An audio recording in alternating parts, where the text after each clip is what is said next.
Paranoid flatmate thought I was cheating her. But first, meme of the day.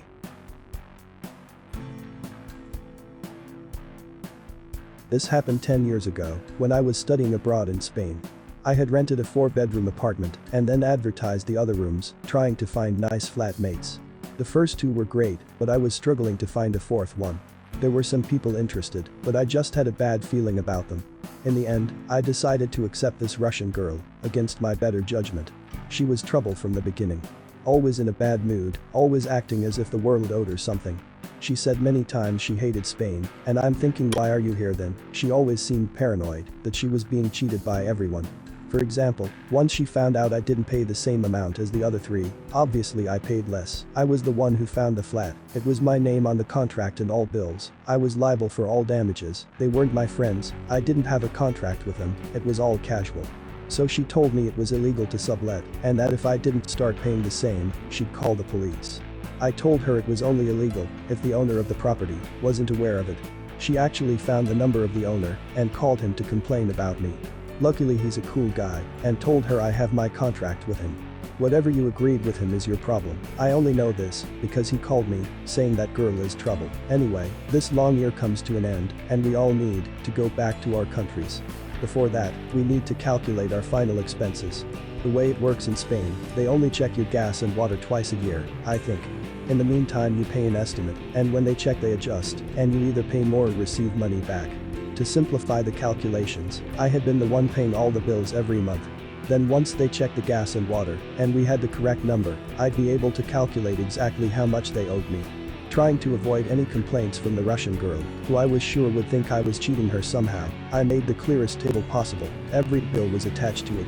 The final thing you need to know for this to make sense is that halfway through the year, a friend of mine found himself with nowhere to live. I had an extra mattress, so I told him he could stay with me until he found a new place. He only stayed for 3 weeks in my room, but he is the tidiest person I know, so he was cleaning the apartment, he would surprise us with dinners, etc.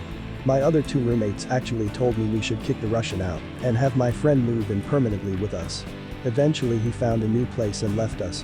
So, when I was calculating the expenses, I thought it would be nice to just deduct €10 from what each flatmate owed me to compensate for the extra water, gas, electricity he spent. It was way generous. There's no way his presence added €30 to our bills, but I did it anyway. After doing that, the final total was something like €352 per person. I told them to just round it down to €300, thinking I was the most generous landlord they'd ever find. Of course the Russian girl wasn't happy. She told me she didn't think it was fair, that I was just guessing it, that my friend has stayed for almost a month, so I should recalculate it, but divide 1 month by 5 instead of 4. I was just rolling my eyes, like it must be so exhausting being you, so I was like, okay, let's do it together, so you don't think I'm cheating you. She sat by me, and we revised the accounts and boil it. By doing it her way, she now owed me more. It was just like €5 more, but of course I didn't round it down this time. I had her give me every last cent. When the world is dark and I'm depressed, one of my favorite memories to go back to is her face as she was handing me those final worthless coins. Now, the second story. District manager tries to throw me under the bus when caught not doing his job and inadvertently provides self-documentation to the president or owner that he's lying. I'm the HR director for a small company of between 250 to 300 employees and I comprise the entire HR department. Part of my role, obviously, is recruitment. I and the operations director have been working with a couple of our district managers lately because they just aren't providing quality training and engagement to really good new hires that I've gotten after they've left orientation with me. So basically, quality employees are firing us for good reason and it's making my job harder. I can live with that and not take my beef to the district manager, usually because my president or owner is aware and has the operations manager working with them on it, so my job isn't at risk. Doesn't really matter if a few people don't think I'm good at my job when I know I am and the guy who signs my checks does too. Where I lose it, though, is when someone falsely accuses me of something to my president, especially when I have clear documentation otherwise. Today was one of those days, but it turned out better than I could have expected this time. So the district manager emails the president complaining that he has a lot of current openings that I have not staffed and that I'm not sending him people. President very kindly emails me and includes the district manager in question and the operations manager asking if I could just update everyone on my current standings and progress. Not accusatory at all. I send back a very matter-of-fact and optimistic email including the 11 recent new hires, 3 of which are from today, the 53 upcoming interviews, and include the 12 candidates I've recommended for hire from him, but he has not responded about it all. These are for anywhere from part-time, entry-level positions to full-time managers. I figure case closed, they can see we are making progress, don't really care if the district manager looks bad for not following up, I'm going to keep doing my job well regardless.